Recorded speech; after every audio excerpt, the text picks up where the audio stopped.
Eclesiástico capítulos 19 al 21. Vamos a hablar de chisme. El chisme es algo hoy en día muy típico y que se encuentra, creo, que en todos los medios que pueda haber. Entonces, primero vayamos al significado de qué es el chisme. ¿Realmente sabemos qué es el chisme? Según la Real Academia de la Lengua Española, el chisme es una noticia verdadera o falsa o comentario con que generalmente se pretende indisponer a unas personas con otras o se murmura de alguna. Indisponer se refiere a que una persona se enfade con otra o poner mal a una persona, dejarla mal, etc. Por lo tanto, quería lanzar una pregunta y es que si consideráis que el chisme hace bien o hace mal y que os invito a ponerla en comentarios en Spotify. Sobre todo hay una cajita donde siempre suele poner ¿qué opinas de este episodio? Pues si os apetece ahí podéis indicar qué os parece el chisme o comentarnos alguna cosa que queráis compartir. Dicho esto, la Biblia también habla del chisme y habla sobre los efectos que éste tiene. Imaginaos si tiene años la Biblia que ya existía el chisme, no es algo nuevo, es algo que ha existido siempre. Entonces, en el capítulo 19, sí que es verdad que antes de hablar del chisme se nos introduce con un consejo sobre el dominio de sí mismo, que es: el que desprecia las cosas pequeñas, poco a poco se arruinará. Y esto, si lo transformamos a positivo, si apreciamos, si valoramos las cosas pequeñas, nos vamos a enriquecer cada día más. Y hablando de dominio, ahora sí que se hable ese apartado sobre el dominio de la lengua. Empieza advirtiéndonos que no repitamos nunca un chisme. Y el versículo 10 me hizo mucha gracia porque decía: ¿has oído algo? Sepúltalo dentro de ti, tranquilo, que no reventarás. Y esto, mira, yo me reí, ¿qué quieres que te diga? Porque sí que es verdad que hay momentos que podemos sentir esa tentación de ir corriendo a contar eso que una persona nos ha confiado. Y se nos dice, tranquilo, que no vas a reventar. Porque hay veces que es como, tengo que decirlo. Pero es muy importante controlar la lengua, el dominarla. ¿Y por qué? Porque si una persona te está confiando lo que sea, un secreto, algo que esa persona ha hecho, cualquier cosa, es por esa seguridad que ella tiene en ti. Y entonces, si empiezas a publicar ese, vamos a decir, un secreto, para centrarnos en algo, por todos los sitios, esa persona va a desconfiar de ti, aparte de que le vas a causar daño, y le va a costar confiar en alguien más y tú vas a perder credibilidad, porque si eres una persona chismosa, las personas no suelen confiar en personas chismosas, ya que si suelen contar el chisme, ¿cómo no lo van a hacer de ti? Aunque tengan mucha confianza contigo. Entonces, se nos invita a guardar esos secretos, a ser confidentes, y así las personas confiarán en nosotros. Se nos habla sobre que no nos dejemos llevar por los rumores, por lo que hemos escuchado, sino se nos invita a preguntar, a que no demos las cosas por hecho, porque esto es un error, que sí, puede que lo que hayamos oído sea verdad e incluso tengamos pruebas de que sea verdad, pero ojo que hoy en día ya eso de que una imagen vale más que 1000 palabras, esa frase empieza a ser obsoleta, porque entre la inteligencia artificial que hace unas fotos tremendas y parecen totalmente reales y todo tipo de ediciones que pueden haber, ojo, eso es un ejemplo, como podrían ser muchos otros, pero se nos invita a preguntar por si, por ejemplo, no fuese cierto lo que hemos escuchado. Y si en el caso de que fuese verdad lo que hemos escuchado sobre esa persona, aconsejarle, en caso de que sea algo malo, aconsejarle sobre cómo debería cambiar eso. Y siempre de forma amorosa, de la mejor forma posible, por favor. Corrijamos con amor. Otro de los puntos que trata este capítulo es sobre la verdadera y la falsa sabiduría, que no deja de lado el hablar sobre el hombre, el cómo se conoce al hombre. Pero primero comentaros el versículo 20 que dice: toda sabiduría consiste en temer al Señor, y solo hay sabiduría cuando se practica la ley. Vimos que sabiduría no es simplemente tener ese conocimiento de las cosas, saber la teoría, sino también lo importante de ser una persona sabia es llegar a poner las cosas en práctica, que es lo más difícil, poner en práctica las lecciones aprendidas.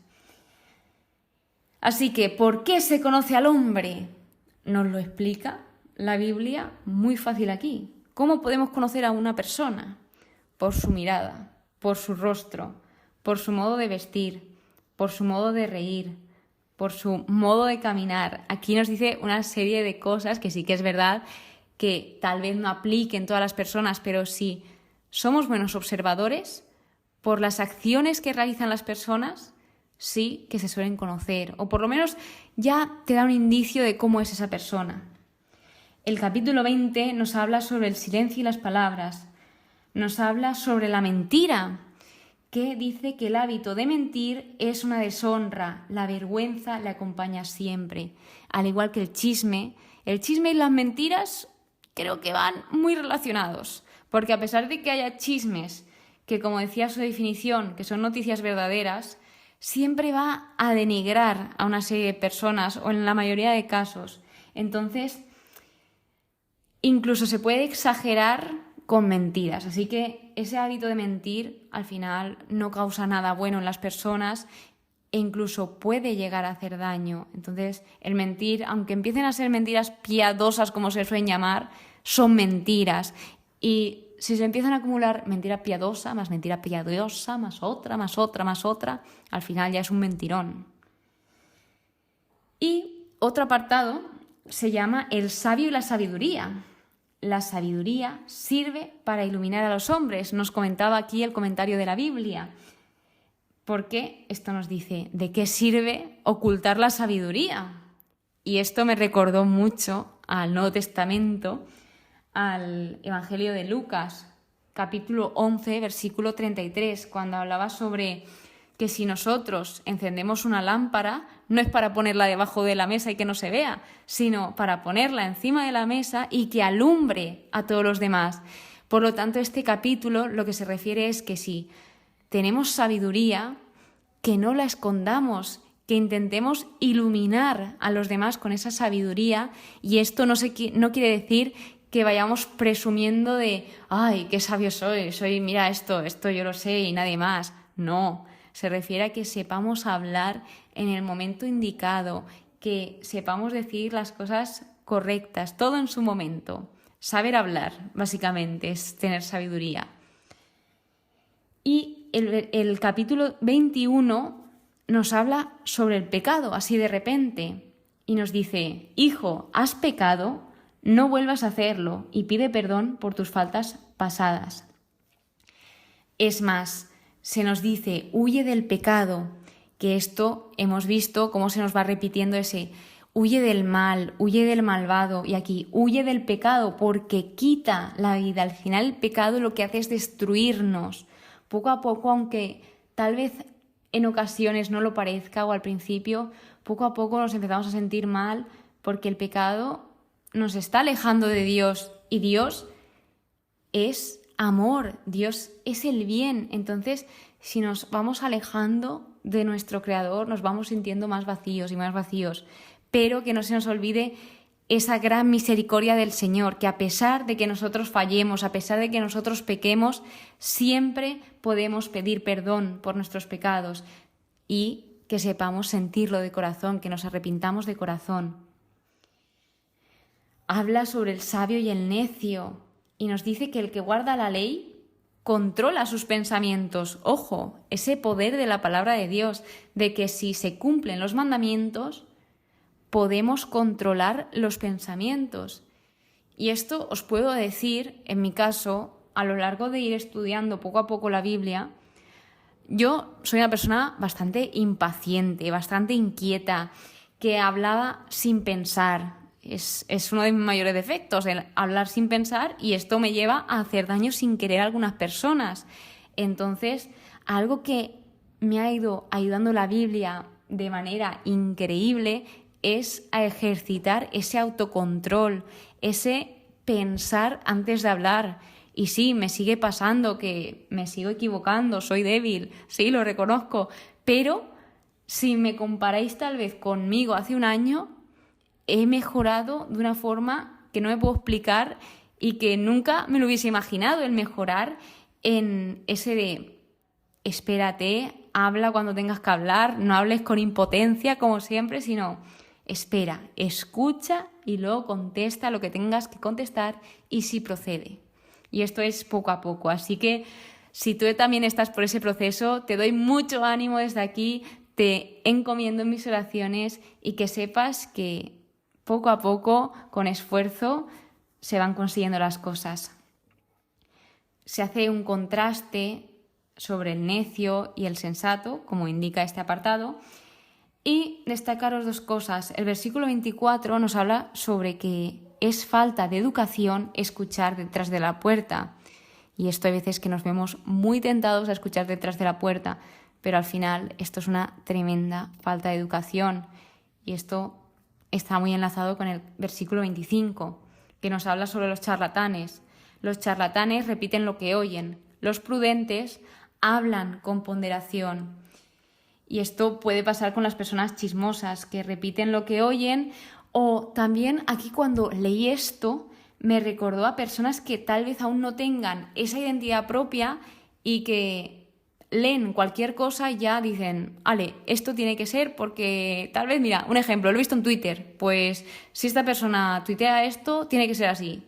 Y ya está, no buscan más información ni estudian y esto a mí también me ha pasado, ojo, hace muchos años esto me pasaba. Y pues eso, que somos humanos, tenemos errores y poquito a poquito lo importante es saber identificarlos y proponerse el mejorarlos. Y esto es un progreso, es un proceso.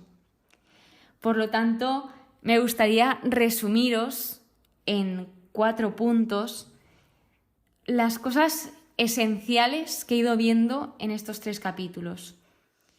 Primero, nos habla sobre la prudencia en la comunicación, el que debemos de pensar antes de hablar y que consideremos las palabras que vamos a decir, porque las palabras, lo digo muy frecuentemente, tienen poder, tienen muchísimo poder, tanto como para dar vida como para quitarla. Las palabras son muy poderosas y causan mucho efecto en nosotros. Y esto nos lleva a que evitemos hablar en exceso porque nos puede llevar a revelar secretos y además decir comentarios imprudentes o que tal vez no vienen a cuento. El que mantengamos la confidencialidad, que sepamos guardar esos secretos y que si nos están brindando nuestros compañeros, nuestros amigos, nuestra pareja, nuestros padres, nuestra familia, nos están brindando esa confianza, que valoremos esa confianza y que si nos cuesta mucho guardar un secreto, que luchemos por ello y veremos cuán orgullosos estamos de saber mantener esto en secreto y esa persona también lo estará agradecida con nosotros. Por último, el valorar la honestidad y la verdad. Valoremos a las personas honestas, valoremos las personas que siempre van con la verdad por delante, porque esto cada vez es más difícil, así que ojalá poco a poco pues podamos ser más honestos y vayamos con esa verdad por delante. Ya que, como os decía, cerrando este tema del chisme, el chisme tiende a difundir información no verificada o inexacta, que puede dañar la vida de muchas personas. El único consejo o recomendación que os puedo dar es que pues evitemos el chisme, que huyamos del chisme y que vuelva a esa pregunta de ¿queréis que el chisme es bueno? ¿Trae cosas buenas? ¿O todo lo contrario? No trae nada bueno. Allá os lo dejo. Muchísimas gracias por estar aquí, muchísimas gracias por escucharme. Espero que paséis muy pero que muy buen día y que Dios os bendiga.